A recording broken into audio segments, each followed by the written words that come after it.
Our Ben Whittaker wins a 10-round decision over Erza Arenyeka. I believe that's how you pronounce his name. Yeah, so let's talk about it briefly. It was not the most entertaining fight you'll ever see. That's being quite generous there. No, not necessarily Ben Whittaker's fault. Arenyeka, he crashed Ben Whittaker's press conference for his last fight. He'd been talking up a good game, but he really shelled up in there, certainly early on. And Whittaker, Whittaker does do a lot of showboating, but in this fight, and obviously he was going into this fight with a bit of an unknown because Arenyeka is 12-0. He was 12-0 with 12-0 with 10 KOs going into this fight. But if you look at his box rec, you look at the record. I mean, who the hell were those guys? And I know he had a UD about a year or so ago. I forget. I think it was in Africa somewhere, maybe Colombia, because he's been fighting, in not the countries themselves, but like obscure countries when it comes to boxing, where you can get to 20-0 with 20 knockouts. But who have you been fighting?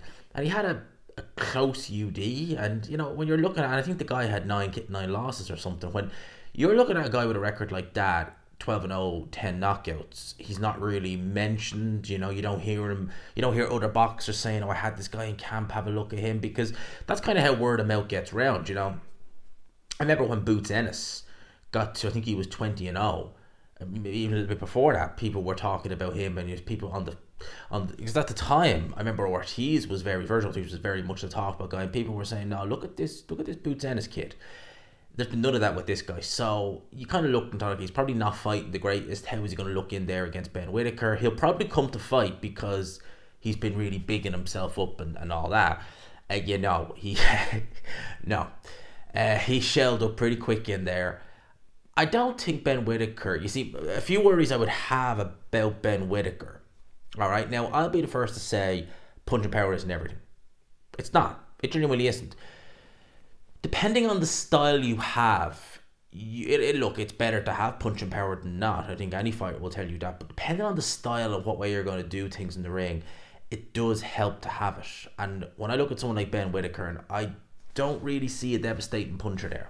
I really don't.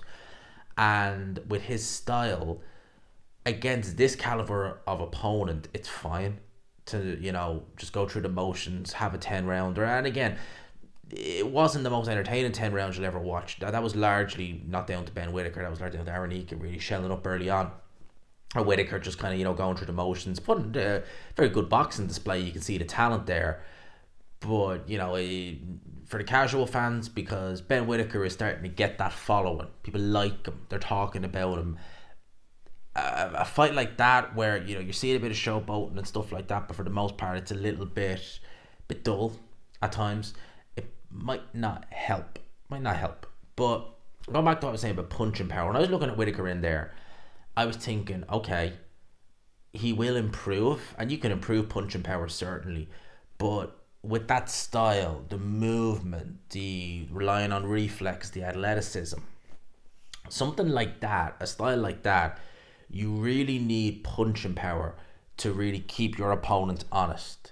Because if you say meet a very, very good pressure fighter at light heavyweight, I'm not saying like you'll be fighting Beterbiev, but let's just say you have a fighter with a similar-ish to Beterbiev who, has a good solid jab, good on the front foot, is going to look to apply pressure, has good punching power, you're going to struggle. I look at Ben Whittaker and I just see a more talented Josh Kelly.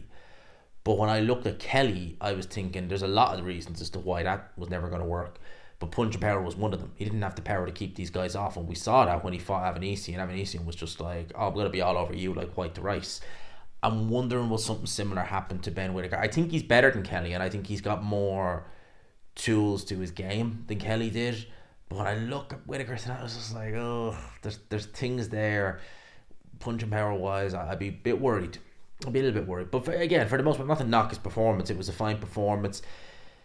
Arenyeka fouled a couple of times in there. He headbutted Whittaker at the end of round number 6. In round 7, the referee took a point for this, and deservedly so. An elbow is one of those things, especially when it's a deliberate, boom elbow like that. You should be getting the point instantly. There shouldn't even be a warning for something like that. It should be, because something like that is deliberate. especially when you see the position they were in. That's just you can't argue and say, look, I was a bit reckless with the elbow or whatever. Something like that is as deliberate as it gets. You're doing it. So yeah, point deduction straight away for that, 100%. And that was really the kind of main kind of bit of success he had, were the fouls, to be honest. He didn't do anything else. He was never, the few times he did get through with some glancing shots, they didn't seem to have much power on them. You know, you can get 10 knockouts against 10 no-hopers. That doesn't mean you can punch.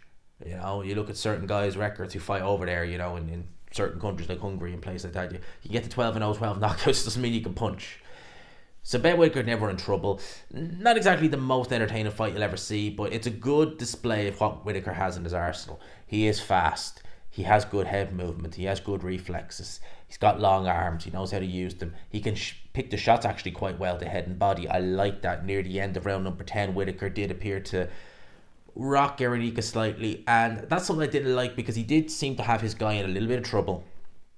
And he went into the kind of, you know, showboating arms out. And I was like, nah, man, just if he's rocked, if he's hurt, just step on that gas, see what you can do. You never know. You might be able to get him out of there, because he's not going to get you out of there. So stuff like that. But yeah, this fight was what it was. Ben Whittaker, he can go again pretty quick. And he probably is Ben Shalom's best signing. I think he's got a reasonably high ceiling. You know, I'm not going to say he's going to dominate light heavyweight or anything like that, but he's got a reasonably high ceiling.